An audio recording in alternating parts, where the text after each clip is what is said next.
drop.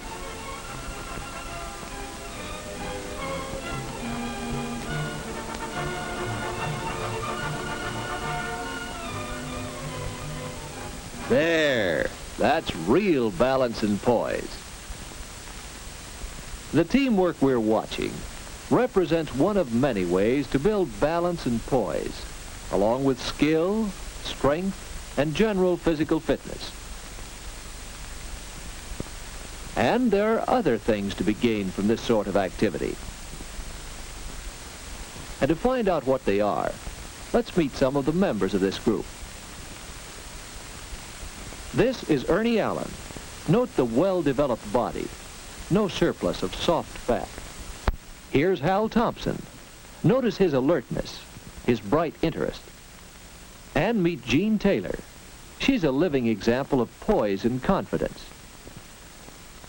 Anyone in the Acrobatics Club could tell us a story of how much he has gained from it. But we'll concentrate on these three: Ernie, and Jean, and Hal. First, Ernie. A year or so ago, Ernie was in a rundown condition. He always seemed to have a cold or sore throat. Any sickness that was going the rounds was bound to get Ernie. And sometimes there were more serious illnesses. Finally, as Ernie was recovering from this one, the doctor suggested a 3-point program for health. Sleep, regular rest, right eating, a sound, balanced diet, and exercise when Ernie felt stronger. Ernie's instructor gave him the cues. Don't overtire. And while Ernie built himself up for the time when he could actually play basketball, he was learning the skills of the game. As time passed and Ernie grew stronger, he increased his daily quota of activity. And it's important that it be regular. And Ernie tried some exercises to supplement his sports program. Here's one to build up those abdominal muscles. It wasn't long before Ernie began to feel the benefits of his regular exercise. A little exercise every day. Here's a trunk stretching exercise to strengthen the nut muscles. See how the hips act as a pivot. Ernie still has a cold now and then, but now that he's stronger, he can shake off illnesses more readily. Ernie found that he could build good health and enjoy it. And certainly everyone here has sound health. Exercise builds good health. What about Jean Taylor? What's her story?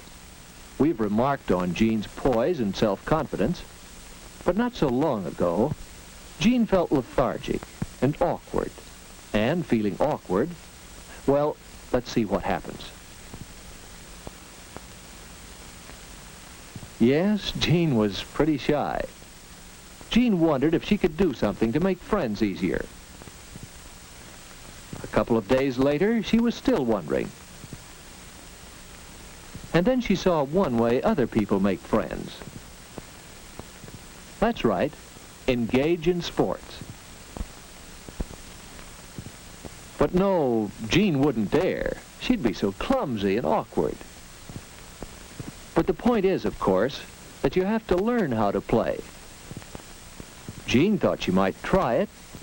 Maybe once she learned the skills of the game, she would gain poise and self-confidence. So Jean finally took the big first step and got started with some physical activity. Besides badminton, Jean used simple exercises to build control of her muscles for better posture. Here's a good exercise to develop poise and balance. It's called a tour jeté. Over a period of days, try to increase the number of times you can do this before getting tired. Jean's exercises improved her badminton and her poise.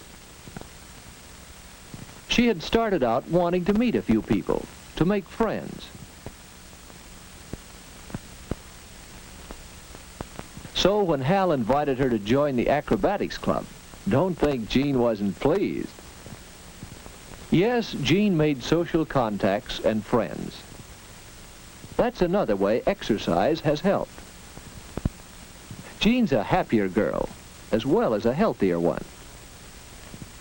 Now, what got Hal started with the acrobatics club?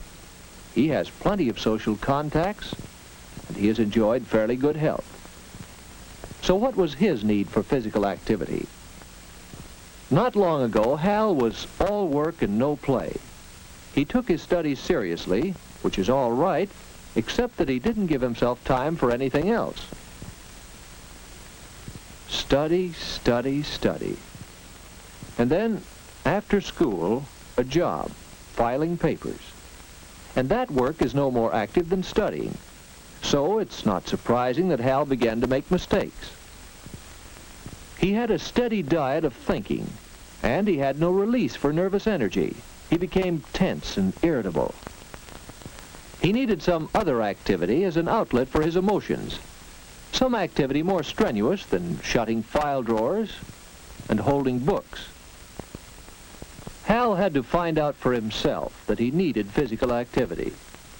Then one day he found this passage. Physical activity can provide excellent release for nervous tensions. Exercise increases the rates of respiration and circulation and serves as a stimulus as well as a release for nervous tension.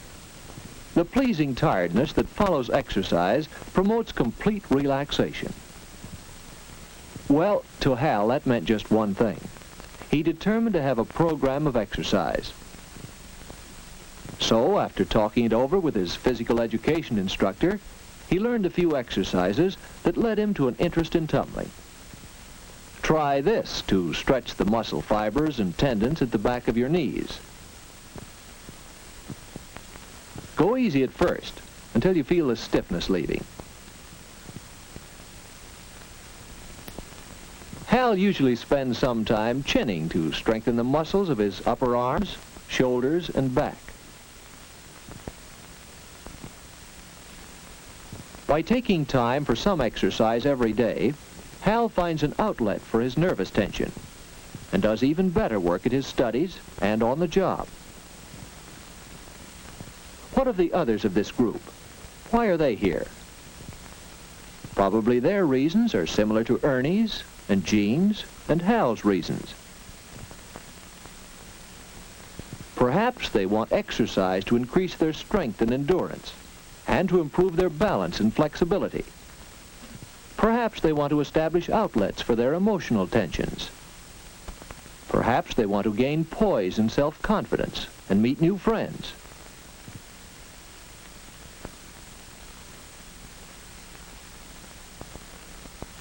Of course, tumbling is only one of the many ways to obtain exercise. Athletic sports involve team play and team competition, and so are especially good ways of building health and releasing emotional tension. These activities bring large groups of muscles into action and train groups of muscles to work together. And milder, less vigorous sports still have the advantage of outdoor activity. And although not everyone can take part in team athletics, almost anyone can find some source of exercise with little or no equipment. Talk it over with your physical education instructor or your doctor. It's up to you to see that your body gets the activity it needs for better physical and mental health.